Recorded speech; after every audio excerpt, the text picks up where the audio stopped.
Welcome to Leading with People as the source of business agility. I hope I didn't oversell this, like I didn't expect this many people to turn up. Thank you for turning up. If you don't like what I'm talking about, like you can walk out, that's fine. I won't be offended. I am Mihaela. I'm a senior engineering manager at Grafana Labs, and this is my first time at Agile on the Beach. Not just presenting, but participating because COVID and all that stuff happened, so I didn't get a chance to join you. I live in Manchester. My role is full-time remote, so I don't actually get to dress up. So thank you very much for the opportunity to dust off my blazer. This is like the first time I'm wearing it in 3 years. So I'm really happy to be here. And if I speak really fast, it's because I'm nervous. It's a thing that I do. Sorry, but it is what it is. So instead of telling you about me and my whole background and stuff like that, which you can go and see on LinkedIn for yourselves, I actually wanted to share my values with you. Because, this is the core of what I'm wanting to talk to you about as well. So I try to lead with integrity and fairness. I try to lead with transparency and promote that in my teams. I like to empower others and delegate. My favorite book is The 5-Minute Manager. That means, don't become a blocker. They shouldn't need you, basically. Work yourself out of a job, as I call it. I tend to promote strong opinions, loosely held. So being able to debate what you believe in, but also, opening diversity in everyone's opinions so you can adjust, learn, improve, and all that. And I always try to promote progress over perfection. This presentation is a work in progress. It is not perfect. These values directly align with the values of Grafana Labs, and this is basically the main reason why I joined them. Basically, my background is in terms of engineering, and then I moved into delivery type jobs, Scrum Master type things. I did a variety of trainings, but more and more I realized that what I care about is people, and I feel like that's the source of making anything succeed, really. Raise your hand if you've heard about Grafana. Okay, cool. There's quite a few people. The majority of jobs that I've worked in as an engineer as well use Grafana. There's actually a company around it. It's called Grafana Labs. We build much more than just Grafana. So Grafana is an open source tool that has like an enterprise aspect to it. So that tends to drive our culture quite a bit as well. And some of the things you'll hear, might be specific to that. But I also think there's a lot to learn from that and apply to other companies as well. In terms of what Grafana is for, it's basically monitoring and observability. Majority of people use it for dashboarding. You'll see it on massive screens, loads of colorful dashboards type stuff. It does much more than that. It does data exploration. We were just talking about, you can apply it to non-engineering use cases as well. So it's a very big thing. So in terms of what we're going to talk about today. So first of all, I'm going to touch on why I care about leading with people. Sorry if the naming isn't great. I'm just not great at it. You've seen the name of my presentation. Then I want to talk about how agile values come into this picture. I want to touch on a few role models, literature examples type thing. I want to go through a few examples of how I practice leading with people, basically. How delivery can become the outcome as a result of that, and then we'll conclude and you can go have your lunch. So why leading with people and not, leading with agile metrics, leading with product, leading with quality, and a million other things, you name it. My thinking, like I said, has been shaped by the roles that I've been through. So the moment I transitioned from an engineer to like a Scrum Master type person, whatever the company calls it, I realized that for me personally, there were limitations in being responsible for delivery, but not for people. There were limitations in, helping them grow, in helping the team become, successful and being engaged type thing. And then I very quickly transitioned into a role which shared line management and delivery responsibilities. And I was like, this is it. This is working. Like, it's amazing. And as I progressed in higher level leadership roles, I applied that in my own teams. And again, it was working, but I couldn't quantify it, If you read the literature, pay attention to blogs, everything says don't combine the two, right? And I didn't know why, but for me it works, and I always go with what works now, flex it later, and we keep adapting and improving. joining Grafana Labs for me was focused totally on culture. So what I was promised, I already had friends working there, was basically a people and engineering-led company. That was like a game changer for me. I'm like, how are you even an engineering manager? What do you even do? Because it's a totally different set of responsibilities, different things that you end up focusing on. But what that did for me is it actually demonstrated to me why my intuition saying that combining the two works, how that actually is an important thing, and that's what I wanted to share with you all. I'm not here to say, don't be a Scrum Master, be an engineering manager, or anything like that. I'm just saying, it's very important to pay attention to the people aspect, and I want to maybe convince you to do some of these things. I personally tend to get lost through a 45-minute talk, so the point of my talk is to give you some ideas, so then maybe you can go and research some things. So I'm hoping everyone believes in this. Whether you're in a product-led company or an agency, selling a service, whatever, people are your best asset. You can only build a product if you have amazing people that believe in it, that will do the work. You can only find new clients for your agency if you have amazing people that you can sell their time for a profit, basically. And this is, if you take anything from this, go away with this. People are our best assets. A company is not a product. A company is not a service. It's all about, the people that we bring together. And when we started, we didn't bring them together just to make a buck.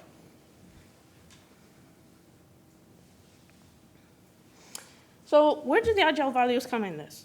I'm not going to teach you about the 4 Agile values, because you would have seen the manifesto multiple times throughout whatever training you've been through. What I care about is the priority in which they are applied. So I'm going to maybe exaggerate the view a bit, but based on my experience, this is the priority order that the Agile values get applied. So number 1 is the last one over here. So responding to change over following a plan. The amount of companies that I've talked to, and they want to change to Agile because they want to respond to change in the market. This is the entry point, as I've been taught. And then another thing that gets applied, number 2, working software over comprehensive documentation. I have seen multiple companies burn all of their documentation in order to adhere to the Agile values, and then stuff happens, good or bad. And then we also get into the customer land, right? So we start talking about, we want to be product-led. We no longer want to work as an agency. Maybe we want to invest in a SaaS product, and that results in our sales team, being put in a really tough corner of, we're taking power away from our customers. They're no longer allowed to ask us for specific features. They are invited to bring their own ideas, but we will decide what we do, And then after you do all these and activities related to them, you get your yearly survey done, and you ask your people, why aren't you engaged? What's happening here? I propose that, in order to have a successful Agile journey, but I say in order to just have a successful business, we need to reprioritize how we apply these.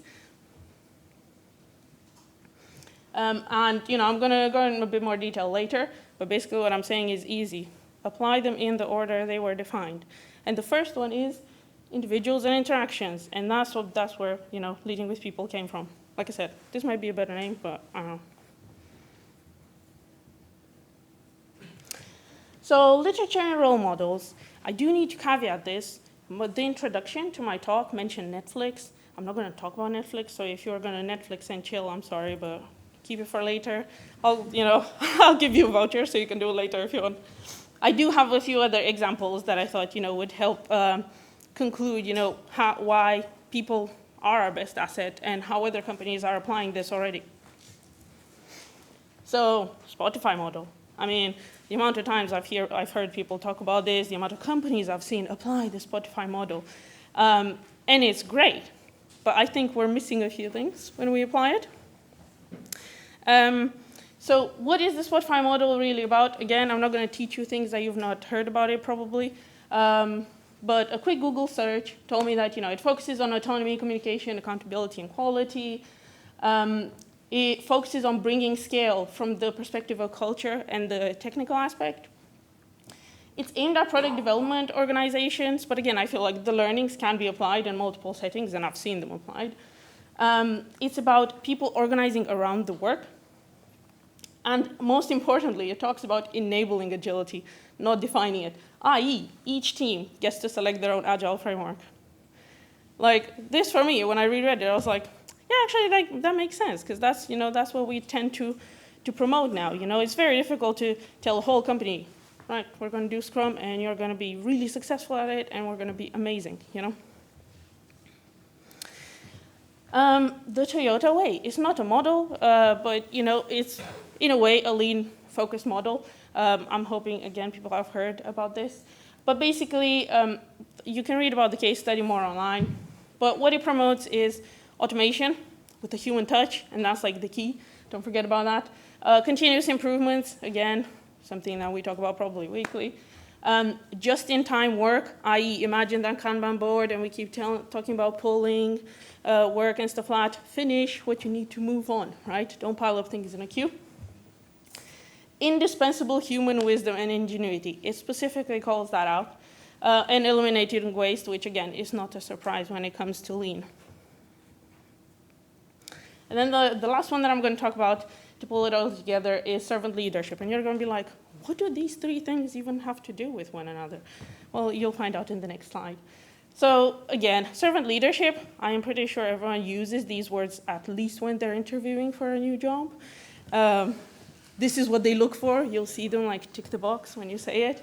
So it won't be a surprise to you, but the goal of it, is the leader is there to serve. I talked to you about the 5-minute manager. That pushes that a bit further as well. We intend to share power, delegate to others. We put the needs of employees first. We help them develop and perform highly. Again, the leader exists to serve people. And commitment and engagement will make a company succeed. All these, if you started, pulling up at the points, they all talk about people. They don't talk about, when we have our stand-ups or anything like that, what measurements we need to use for this thing. So the key themes here, that I pulled them out, there might be much more, but it's about, overall, in order to succeed and, what this literature talks about, if you synthesize it, it's about enabling people to perform highly, enabling them, not telling them how to perform highly. Recognizing diversity. And I'm not just talking about cultural diversity. It's about diversity in thinking, in their background, in what they enjoy doing. Build a strong culture, and agility is the result, not the outcome. So, the gist of this is basically a people-focused, and this is what I'm promoting here. I'm not saying, don't do all the other things you're doing, but I'm saying we need to focus on our people if we actually want to succeed. So leading with people in practice. I have a bunch of things here, a bunch of keywords that I'll throw at you, and then you can go and research whichever ones seem interesting to you. But things that we expect to see, and based on the literature models that we've read as well, autonomy is very important. It drives end-to-end accountability. People can just do the work from one end to the other, and that drives them as well, because you can get the satisfaction of completing work. I'm not just doing my bit and I'm waiting for the next person to pick it up, basically. And that also enables nimble decisions at the source. We are hiring the best people that we can find. This is what we recruit for. Why not enable them to make the decisions that will help them do their job better? Mastery, again, is something important, and we tend to talk about it in the context of, we don't want single points of failure, therefore we need to share the knowledge to everyone.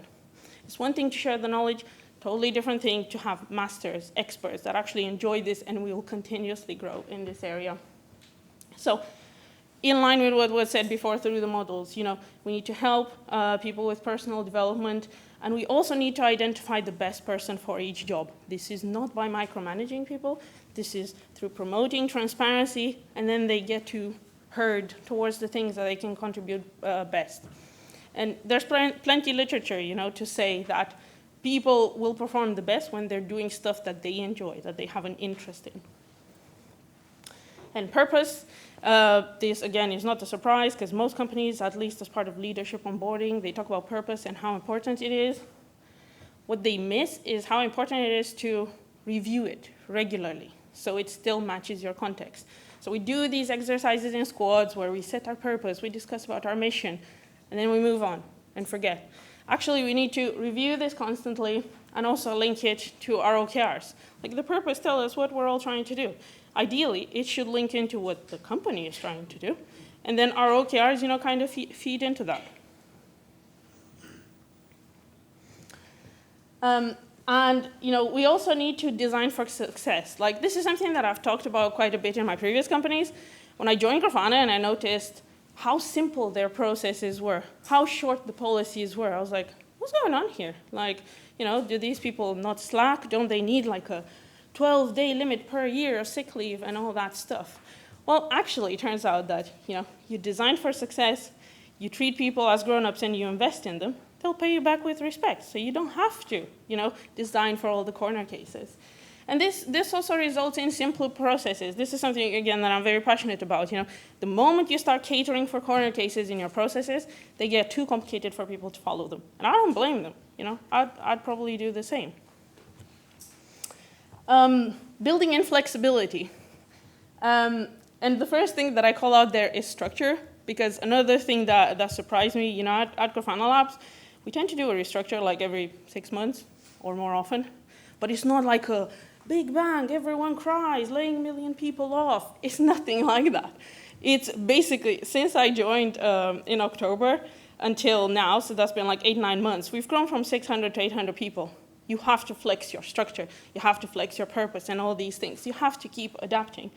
And what this results in, actually, is just like when you look at CI/CD, because we're doing it small and often, the impact is much smaller, the risk is much smaller, and we're building in some flexibility. People just respond well to it.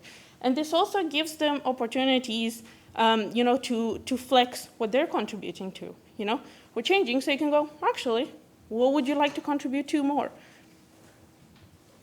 And so this results also in strong opinions loosely held, right? We have strong opinions. Every time something changes, we start defining the problem. It challenges you, but we're open to that idea. We're open to this restructure. What are we trying to do? Why is it? And it's not a fight. And that's like massively surprising. Going through a restructure and people not being like scared and worried what's going to happen tomorrow, it's amazing. And also, we put in place the best solutions for right now.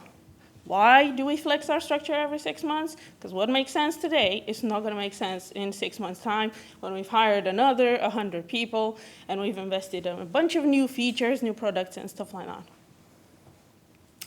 And then communication and collaboration. I don't have any groundbreaking things to share in this space, but I do want to call them out because they're important. So first of all, communication. It's another one of those things that you need to review and flex and improve constantly. Like, it changes based on the projects that you're doing, the amount of people that you have, the type of people that you have, the things you deal with, your goals, and everything. So you have to keep reviewing your strategy. And when it comes to collaboration, it's not something you can force people to do. But I feel like, again, there's things you can facilitate in order to enable people to do this. And some things off the top of my mind are transparency, so people know what others are doing. They can go and talk about something that they have in common, a project that's going on 2 sides, and stuff like that. Also, tight deadlines and the likes. If you're saying to me, you need to finish this project by Friday, I ain't going to go and collaborate with my colleague and, try and brainstorm and stuff like that. I had an example as well for Design for Success, which I just remembered. And I want to mention this because it's something that really disappoints me in a company. An example of designing for failure is tracking when your people sit down at their desk and when they get up to grab coffee and when they come back from lunch and all that stuff. That's designing for failure. You're designing for the failure of that person not performing, so you have that data and you can go back and show them how they're not performing. First of all, nobody has time for that. We're smarter. We're not just, some admin people checking timesheets all day, every day, Design for success. These people join you because they're driven by your mission, by your company culture, and also, yes, the salary that you pay them. They're not going to wake up just for the salary, though. So trust them, treat them as adults, and they will pay that back to you.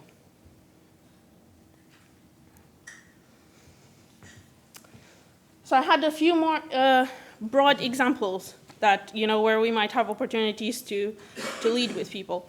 So OKRs and product roadmaps. I've seen actually some talks from last year, and I've seen there's some this year as well around these. And they're great, honestly. I'm really happy to see that, Agilists are focusing in this area. What I'm proposing is that company objectives, product roadmaps, they need to all come together. This is how we set the path, right? But this is not, again, it's not for us to micromanage, to define what project we're going to do here and there. It's about direction. It's about the problems we're trying to solve. At Grafana Labs, for example, OKRs, they're actually public for everyone. So we set them every quarter. They're visible. So what that means is when I set mine, I can go and look at what the company is preparing to do, what the SLT agreed to, and stuff like that. And that helps me keep them accountable, but also it helps me, have that visibility of, oh, I'm actually feeding into this thing that's going to feed into that. A bad example, project versus people. I know it's difficult to align, what interests people in terms of work with projects that customers will pay for or stuff like that. What I'm promoting, at least, is a balance. We need to build things that make our colleagues and the customers excited. This is not just about the customer being happy, And we need to also prioritize long-term staff satisfaction. Like, again, I've had roles where, we had so much work to do, you just don't have the time to prioritize this tech debt. And you kind of like give them crumbs, basically. Oh, let's just go this project, and then, we'll do the thing that you want as well. That's not the right balance. Like, it needs to at least be equal. And then an ugly example, firefighting versus strategizing. This is something that we talk about, especially like in leadership interviews, but yes, there will be firefighting that you need to deal with. What's important is how you prioritize these two. It's one thing if you have an incident to deal with like every half a year, and you'll jump and deal with it. What also matters, though, is how you react to everything else that you'd committed to. So we need to dedicate the majority of our capacity to long-term. This is not just long-term projects. This is people as well. And that's what leads me into a few key takeaways. One-to-ones taking priority. The amount of times, we have regular one-to-ones scheduled in with people. Whether you're their manager or you're acting as a coach, you're their scrum master, whatever, I know you care about them. So when you have a thing to deal with, think about the message you're transmitting. If you just cancel this one-to-one because we have this Sev one, therefore go to work, That's not the message you want to transmit, right? That's just firefighting. You want to at least change the meeting if you really have to. Give them a chance to tell you if that's okay. Maybe they were planning on discussing something very important with you. Maybe they had a solution on how not to have incidents ever. I don't know. But you need to prioritize your one-to-ones, your contact with the people. I mentioned OKRs and roadmap reviews. They are not a thing that you just do for the performance review system, whatever you have in place. Like, this is a way to set direction. Direction changes, therefore review regularly. Like for us, OKRs include, some deliverables, but they also include, things to learn. Again, wouldn't surprise you, people want personal development. We also talk about well-being, be it at work, be it at home. Like, I have people that want to stop smoking or go out running. Why do I care about this? Because a person is in 3D, 4D, whatever. So, caring about the full person will help you, support them in whatever they're going through. Build exciting things. Again, I can't stress this enough. If you look through your backlog, there will be things that aren't that, sexy to deal with. It's one thing, like I said, when every single quarter or whatever cadence you use for planning, you have to go, we'll do this one technical improvement if you do all these projects that you're not bought into. The dynamic needs to be the other way around. And that's what we tend to promote, because you're trusting your experts that they know what needs doing. And this leads into solutions for the long term as well. So the moment you start trusting your people to contribute to a roadmap, to tell you what's very important to build, they get the full picture of feedback from customers.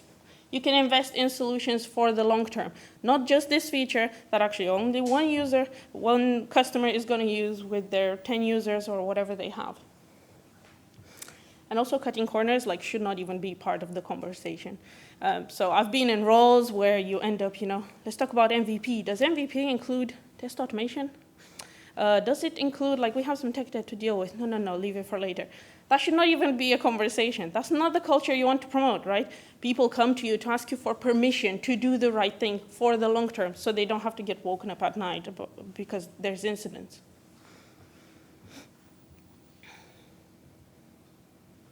So I've talked you through like a million different things that you can do, that you should do maybe. But what can we focus on? And the common theme here is basically culture, right? There is no one lever that will just fix company culture. There's about 1 million of them. You have to like keep pulling at them to see, when you hit the right thing. But there are things that we can easily invest in. Mission. Every company has a mission, but have you talked about mission in your teams, in your squads?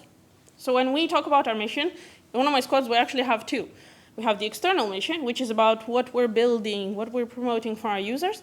We also have an internal mission, which is about us enjoying what we do, making our lives easier, what actually excites us to come to work, So combining the 2 gives you a much fuller picture. This is the Grafana Labs mission, by the way. You can see it on our website as well.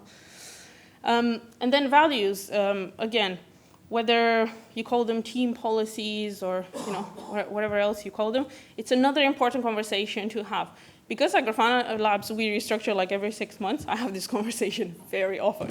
What's our purpose? Let's adjust. What are our values? But this actually gets people talking, and it gets them re-energized as well. It reminds them, oh yeah, actually I did want to invest more in community engagement, so let's do some of that. In terms of the Grafana Labs values, I mentioned before that they align very closely with my own. Share openly and default to transparency. Like I said, this enables people to do the best. They are our experts. They're the best we have. They're the secret sauce in our company. So let's give them all the information so they can help us make the best decisions. Open source is in our DNA. Like, this is special for Grafana Labs because our main tools are open source. What signals, though, in terms of culture is, yes, we have an enterprise arm to the business. Yes, we make money through other avenues, but open source is still very important. Our values aren't to just make money. Seek diverse perspectives. Again, this is not just about diversity when we're hiring. This is about diversity in opinion. This is about, I'm giving you the transparency towards what changes we want to make. We really welcome your opinion. Doesn't matter if this isn't your team, if this isn't your project right now. Respectfully empowered speaks for itself. We keep our commitments. Again, don't let perfect get in the way of great. Again, we talked about solutions for the right now. Like, there's only so much you know right now. If your MVP includes covering that corner case and that corner case and that corner case, you're never going to finish. Put something together. I'm not going to preach you on iterative development. But, again, having this in our values promotes that culture of we don't expect perfection. Put something out there, make it fail okay, and then we'll move on. We get the feedback, and we work with it. And help each other thrive. So in terms of things to invest in, so these are the 3 big things that I'd say focus on. Doesn't matter what your position is. Everyone is a leader. Build trust. Trust doesn't just go, you trust your staff. Trust goes, they trust you, they trust their peers. So it's actually three-dimensional. To do this, you need to get to know your people. This isn't just the person once they sit in front of the monitor. This is actually, what happens before that. What happens when they need to jump off and deal with their child and stuff like that. This shows that you care about them and the stuff they have to deal with. And set clear expectations. Again, in order to build trust, we need to be clear. What I expect of you, what you expect of me, so we can try and satisfy those expectations, and we don't have to worry about, what is this person actually thinking? And this is where personal values come into play as well. The clearer you are, the easier it makes to build the conversation, to build the trust. Feedback is very important, and this is not just about product. Share feedback openly, and I'm going to mention Radical Candor. If anyone is interested in reading that book, it's actually good. You don't have to read the book. I'm pretty sure there's articles on it. What it promotes is share your feedback. You need to care personally and challenge directly. And if you promote this as part of your culture, nobody will get offended. That's why I said, you can walk out if you don't like what I'm talking about. It's perfectly fine. I don't expect you to sit there. And you don't expect me to waste your time, right? Feedback is three-dimensional as well. Again, we do feedback in terms of performance reviews with our staff.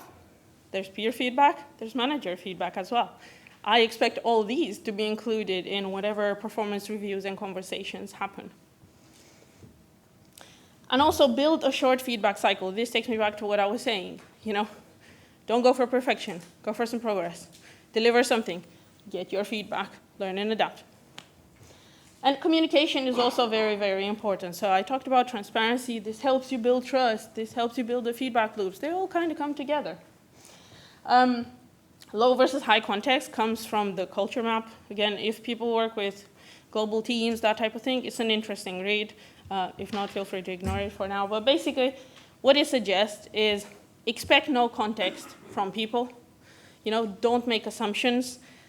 And that invites everyone's opinion, right? So if I come and I start throwing out names, which I don't remember because I'm bad at it, but I'll throw out some name of an author, and you'll all nod like, yeah, I'm pretty sure I know what she's talking about. That's assuming high context. I'm assuming that you know all these things that I know because, we're all geniuses. But actually, you should promote low context, and that makes people much more comfortable to contribute to the conversation as well. And learn and adapt applies to everything that I talk about. More importantly than this, I talked about servant leadership. Try and spend as much of your time as possible in the coach stance. Observe, see where people need the help, step in, help them, step out. This brings you back to the 5-minute manager. Again, we're not there to do specific admin tasks. We're not there to make people depend on us. So success for me looks like, a team having all these things, be comfortable to talk about feedback amongst themselves, trusting each other, challenging each other openly in whatever session, not just in a retro. And also me being able to go on holiday without stressing that everything's going to fail. Who's going to deal with my timesheets,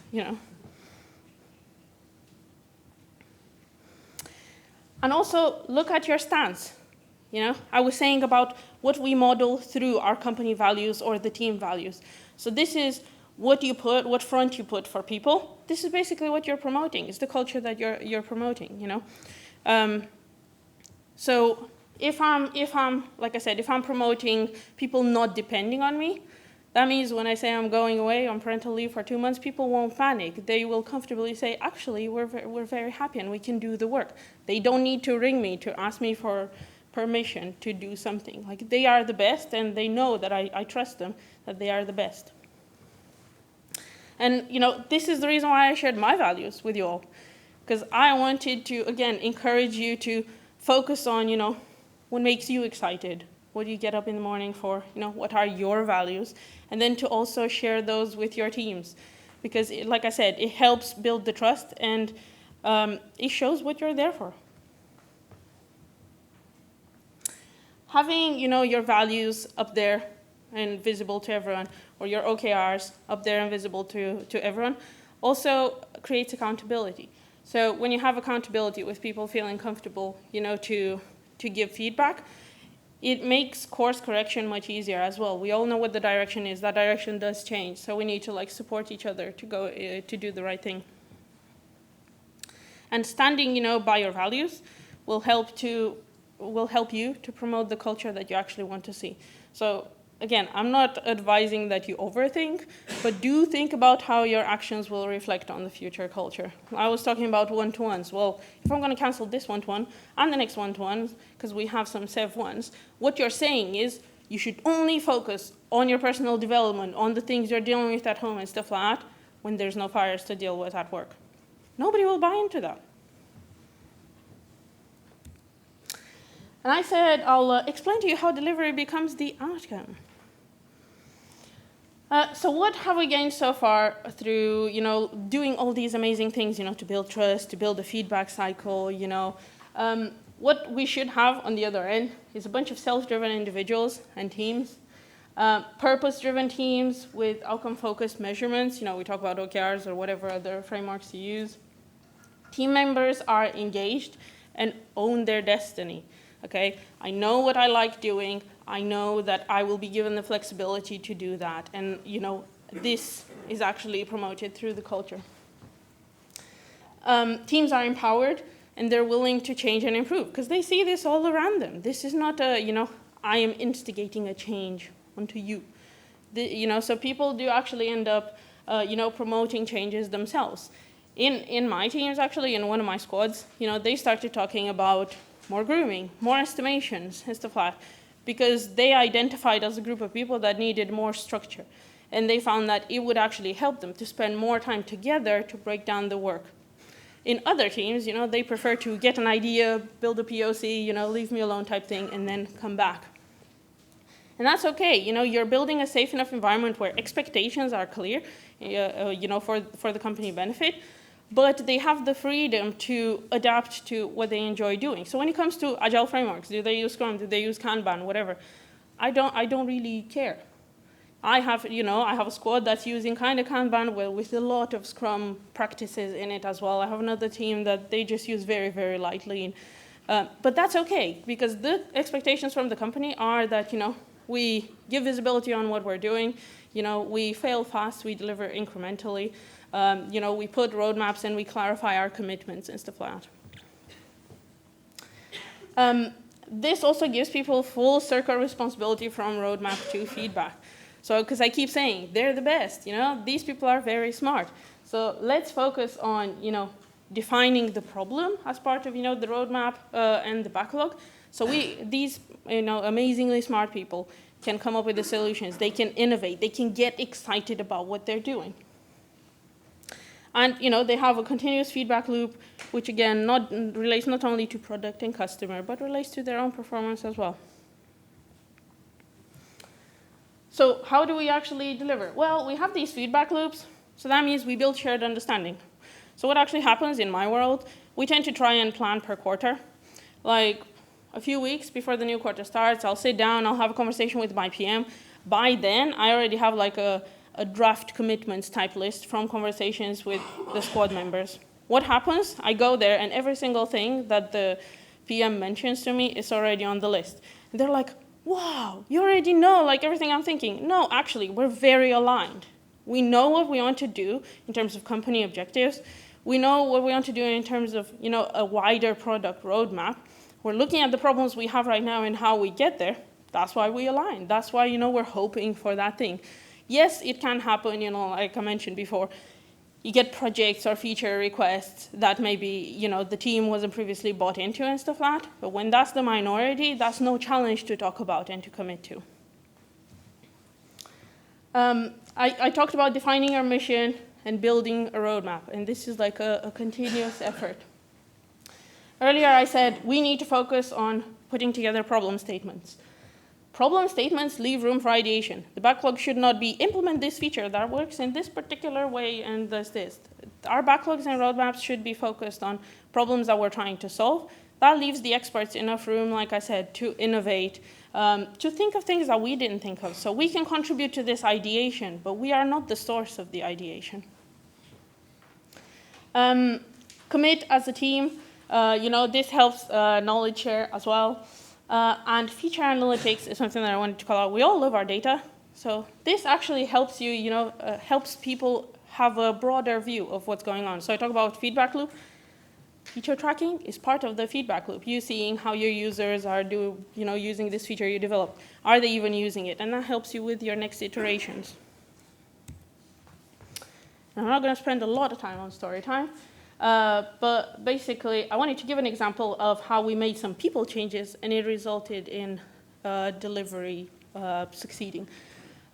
So there's actually a blog post written by me on the Grafana blog. You can have a look at it whenever. But the gist of it is, towards the end of 2021, we had like a squad of 12. So our ceremonies were lengthy. I'm sure people can relate. Individuals were committing to things, not as a team, because again, there were too many people for us all to commit to working on one project. Work in progress awareness obviously wasn't there because we were committing individually.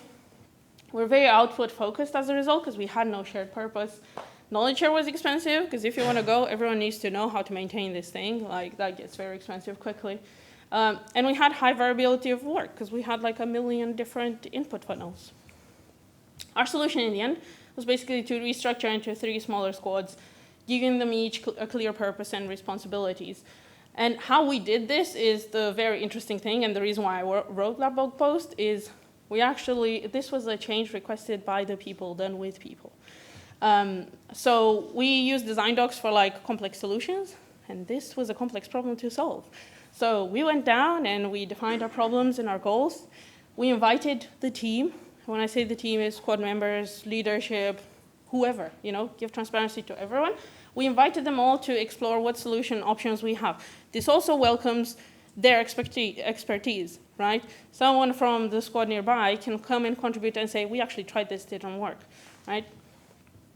And ultimately, everyone has a say by, applying the values of transparency. So in the end, basically, we mapped it out. We love our Miro. We discussed a lot about it. We voted on the structure. The outcomes out of this, is things that you expected: mastery, autonomy, and focus, because we reduced the scope of responsibility for each squad.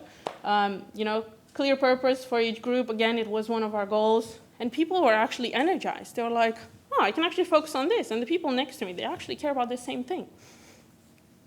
And another opportunity for the squad to refine their ways of working is what we call them, so their values, their mission, what processes they have, what they expect of each other. All these things, that I keep saying, review them regularly. It was exactly that, and they did that because they were energized. And all of this was done with basically 0 impact on ongoing work. Why that is? Because it was driven with people. Like, it wasn't something that we instigated on them, so they had to panic, and they had to scramble, and they had to ask, what's going to happen to my future? Are you paying attention to my personal development and all that? They actually contributed to this change, so it was just another project that we did together. So in terms of delivery, apart from that 0 impact, we actually, managed to then bring, again, focus to start, finishing, stop, starting, whatever it is. Sorry, I always, I'm not really good with names. But basically, complete some of the stuff we had in progress. Fail fast, i.e. some of the things that we had in progress, maybe we shouldn't try and finalize, right? You need to look at effort versus value. And we started committing to new and much more impactful projects, in line with the company objectives. This allowed us to commit as a team as well, because now suddenly we had a shared interest. It was a squad of 3 or 4 people. If we share the interest, we can actually work on one project together. And it improved the feedback loops because we had a newfound focus. For us, open source mean, you engage quite a bit with the community, and it was much easier to say, we own this. We actually care about this. Come give us your feedback. Doesn't mean it always works, though. Before that, a few months before that, we'd actually had another reorg where we broke down a team and we integrated them in our team with the expectation that it will increase job satisfaction. That didn't quite work because, first of all, it didn't involve people, and it was based on an assumption. So this first part, where you define the problem and your goals, the fact that you invite other people to share their opinion, that's the part that we missed. So our assumption that everyone in that team didn't actually enjoy what they were doing, so let's move them, let's give them more exciting work, it was false. So now we're actually looking at, how do we adjust that? Yes, that might have been true for some people, but not for everyone. And that's why, it's important. Yes, these changes might take a bit longer, but like I said, the risk is much lower if you involve everyone. So to conclude, I am not asking you to throw away everything you've learned about metrics, processes, delivery, because I'm still very passionate about that. I still like Jira, although I don't use it right now. So I'm not saying, discount all of that, you need to just do people. And I'm also not saying discount all the frameworks and models that we read out there. I'm just saying pay attention to the details, take them with a pinch of salt, and also use them more like a toolbox. That's what I always call them. You learn, you don't just go and apply, because by magic things will work out because they worked for Spotify. You need to rationalize, you need to understand the why, make quick and nimble decisions to get where you need to get to. So in short, don't just aim for your next sprint to look amazing, for your velocity chart to look how you expected and all that. Aim for your people to be happy, empowered, engaged, and the delivery will come with that. And I said I'll come back to this. like I said, I am proposing that you follow them in order. You put your people first with any changes that happen, and they will give you respect and hard work. Like I said, a company does not equal a product or a service. The secret sauce is in the people that you have. And that's why that company was started from the beginning. Don't bin all your documentation. Like at Grafana Labs, because we're remote and we're all over the globe, we rely a lot on async. And documentation helps us a lot with that. So do not bin your documentation. That does not make you like amazingly agile. And then customer collaboration, obviously, it's applied differently in an agency and a product company. But what I'd say is don't sell what you don't have. I know probably you don't do this. Other teams do this. But also, try and promote the ideas that your team have, So bring the team in much earlier in the cycle. Bring them in when you're building the roadmap. So then that roadmap, when it gets to the sales team, it's done. And then responding to change, plans are temporary by design, is based on what we know now. So just keep that in mind with everything, including structure and performance and stuff like that. And that's it. And I've run out of time, right? Yes. Thank you very much.